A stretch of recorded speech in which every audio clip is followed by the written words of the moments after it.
What good does Coca-Cola do you physically? I think Coca-Cola, as the introduction said, does have some sugar in it. It is energy. Is it an absolute necessity?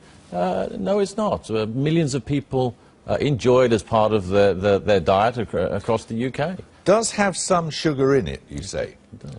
Why don't you say specifically how much sugar there is in this can, for example? I think if you turn... on the side you say 30, you have a percentage on there, don't you? Yes, right here on the front, it quite clearly calls out the amount of sugar in this can of Coke. And what does it say? 35 grams, which is 6 teaspoons of sugar, which is, you know, about the same amount of calories as a cappuccino or half a croissant. So there is calories. And actually, what we're doing is to say, look, the information is here. We want to actually promote and make sure people do know. Do you imagine people know if they go to the cinema, and this is a small one, and there are big ones here too. You go to the cinema and you get a jug of Coke like this. Do you think people have any idea how much sugar's in it? And maybe they don't. And I think one of the things we need to do... Look at this.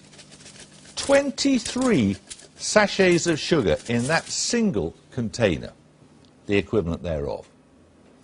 Now, that is a staggering amount of sugar, isn't it? That is why we're very focused, as one of the things we're doing, on getting the information out there. We're not trying to hide the information behind what's in a Coca-Cola Classic. Hide it. But there's zero sugar in a Coke Zero. Well, clearly, it's called a Coke Zero. But the Coke Classic, look at this one here.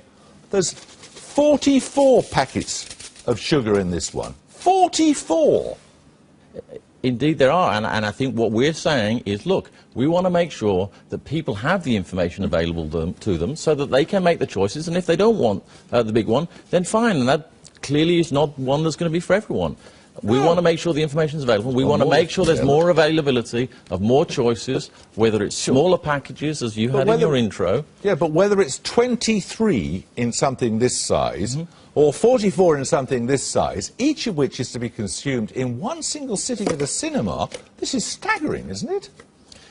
Look, I think we do need to recognise that things need to change, that the bigger cups need to come down. I don't think that we are talking that the world can't change and the world doesn't need to move on.